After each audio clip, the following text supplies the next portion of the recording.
Terima kasih Anda masih menyaksikan Liputan 6 Daerah Jawa Timur. Saudara, sebuah truk menabrak pohon rambu jalan pagar jembatan hingga akhirnya terjun ke sungai di Mojokerto. Diduga sopir truk mengantuk karena kelelahan. Kecelakaan tunggal terjadi di Jalan Raya Gedek Plosok, Kecamatan Kemlagi, Kabupaten Mojokerto, Rabu siang. Truk terguling dan masuk ke sungai sedalam 2 meter. Kecelakaan berawal saat truk yang dikemudikan Bambang, warga Gempol, Pasuruan, melaju kencang dari arah barat Mojokerto. Sesampainya di lokasi, diduga sopir truk mengantuk karena kelelahan. Seketika truk oleng ke kiri menabrak pohon dan tiang rambu-rambu jalan hingga roboh. Truk lalu menghantam pagar jembatan dan akhirnya terjun ke sungai. Ini muatan apa, Pak? Kosongan. Itu kenapa kok sampai terguling masuk sungai ini, Pak? Ngantuk supirnya. Supirnya ngantuk ya? Iya. Itu dari arah mana berarti? Dari arah barat atau gimana? Dari barat. Sebelum terjun ke sungai sempat menabrak apa, Pak? Pohon. Terus supirnya gimana, Pak, kondisinya sekarang? Gak apa-apa, selamat deh. Sudah pulang. Beruntung tidak ada korban jiwa. Sopir truk hanya mengalami luka ringan. Rencananya alat berat akan didatangkan untuk mengangkut bangkai truk dari sungai. Dia Eko Purwoto melaporkan dari Mojokerto. Saudara, seorang wanita pengendara motor tewas tertabrak kereta api saat melewati perlintasan tanpa palang pintu di Kabupaten Lamongan. Sebelumnya, saudara, korban sudah diteriaki sejumlah warga di warung kopi. Kecelakaan bermula saat korban Amanda Nurjanah, warga desa Sumbersari, Lamongan, mengendarai motor melewati perlintasan tanpa palang pintu di desa Pandan Pancur, dekat Lamongan. Saat kejadian, sejumlah warga di warung kopi sudah meneriaki korban agar tidak menyeberangi perlintasan, karena kereta Pandalungan jurusan Jember Jakarta sudah mendekat. Namun naas, korban seperti tidak mendengar dan akhirnya tertabrak kereta hingga tewas. Sedangkan motor yang dikendarainya rusak berat. Orang-orang di warung situ udah teriak-teriak, tapi dia tetap. Sempat terseret berapa meter ini, Pak? Sekitar ada 50 meter ini, Pak. Lebih ini. Langsung meninggal di TKP? Meninggal di tempat, Pak. Oke. Perempuan ya, Pak? Perempuan. Kerja di mana? Kerja di pabrik BNI. Jasad korban kemudian dibawa ke Rumah Sakit Muhammadiyah Lamongan. Sapari Ranuwijaya melaporkan dari Lamongan. Saudara, maling motor beraksi di Madrasah Aliyah di Banyuwangi. Dalam rekaman CCTV terlihat pelaku mudah mengambil motor karena korban lupa mencabut kunci kontak motor. Dalam rekaman kamera CCTV, terlihat pelaku mengenakan masker berlalu lalang mengawasi situasi di kawasan Madrasah Aliyah Hashim Asyari, Kecamatan Tegal Limo, Banyuwangi pada Selasa siang. Maling yang beraksi seorang diri dengan mudah menggondol motor karena korban lupa mencabut kunci kontak motor. Pencurian motor baru diketahui saat korban akan pulang sekolah. Ia kaget melihat motornya yang diparkir di halaman sekolah sudah tidak ada di tempat. Meski sudah terekam kamera pengawas, namun para siswa maupun guru tidak mengenali ciri-ciri maling tersebut. Kalau dari pelaku ciri-cirinya masih muda ya, seperti siswa SMA kayak gini, terus pakai baju kuning, celana pendek abu-abu kalau tidak salah, pakai topi hitam, terus memakai masker hitam.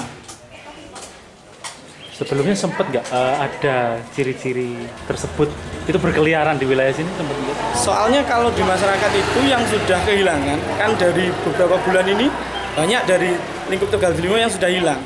Dan yang hilang itu rata-rata sama kunci motor tertinggal gitu. Nah, untuk yang tertangkap kamera atau yang masyarakat lihat itu saya kurang paham. Tapi kalau untuk yang itu memang ya sama dengan cerita masyarakat pas di jam yang sama, di hari yang sama itu. Selanjutnya, korban didampingi guru melaporkan kasus curanmor ini ke Polsek Tegal Limo dengan menyertakan bukti rekaman CCTV dan surat kendaraan bermotor. Taufik Ferdiansyah melaporkan dari Banyuwangi.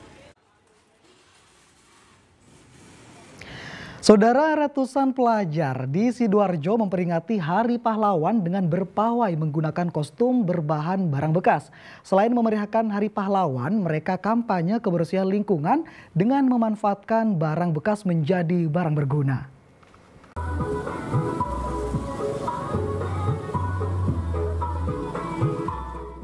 Ratusan pelajar yang berpawai ini berasal dari sebuah sekolah menengah kejuruan di Kecamatan Buduran, Kabupaten Sidoarjo. Berbeda dari pawai pada umumnya, mereka berkeliling jalan sekitar sekolah menggunakan kostum dari bahan bekas. Salah satu pelajar, Andini Sekar, mengatakan ia membuat kostum unik berbahan dasar kardus dan matras bekas.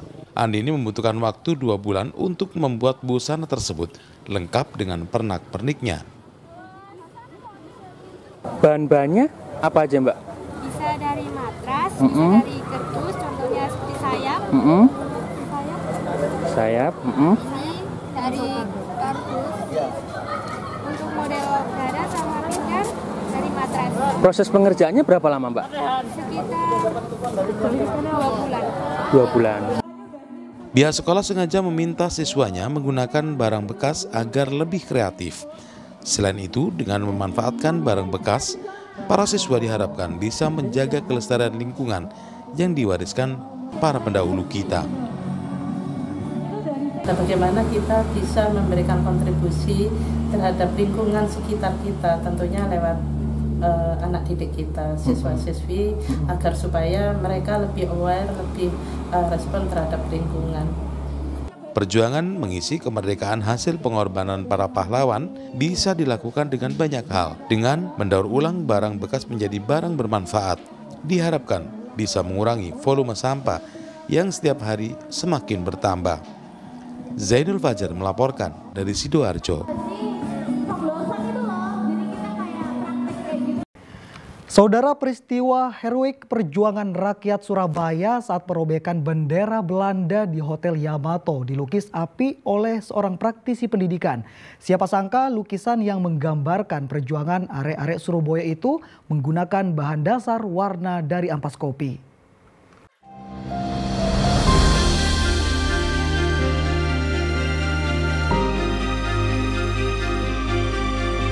Hari Pahlawan diperingati oleh bangsa Indonesia setiap tanggal 10 November.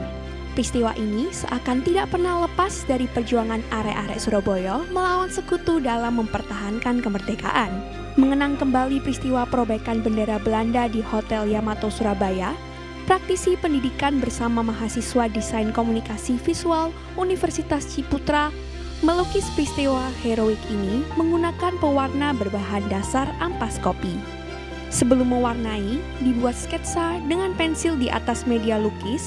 Selanjutnya media ampas kopi disaputkan dengan kuas. Untuk memunculkan warna, lukisan harus ditindas dengan ampas kopi minimal 3 kali.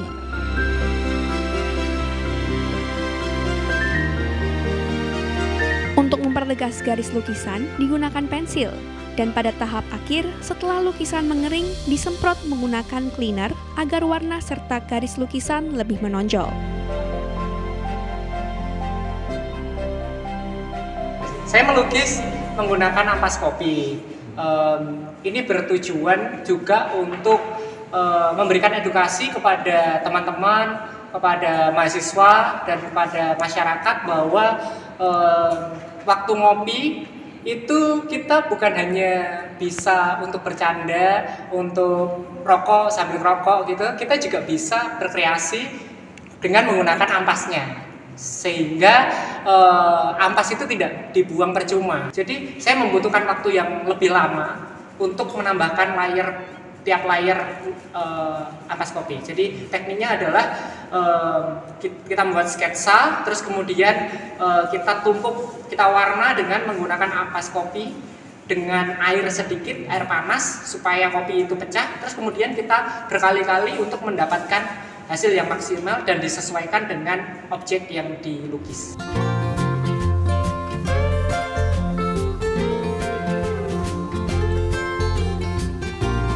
Seni lukis dengan bahan ampas kopi ini merupakan hal baru bagi mahasiswa jurusan Desain Komunikasi Visual. Sharon Govita mengaku senang karena baru pertama kali melukis dengan pewarna dari ampas kopi. Biasanya ia melukis dengan cat minyak. Penggunaan ampas kopi sebagai media lukis diharapkan bisa mengurangi sampah sambil berkreasi menghasilkan karya seni artistik.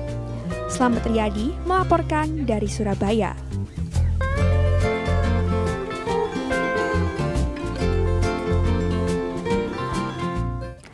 Ya, saudara, informasi tadi sekaligus mengakhiri kebersamaan kita di Liputan 6 daerah Jawa Timur hari ini. Mewakili rekan kerja yang bertugas, saya Imam Fawait mengucapkan terima kasih atas kebersamaan Anda. Selamat akhir pekan dan salam SCTV.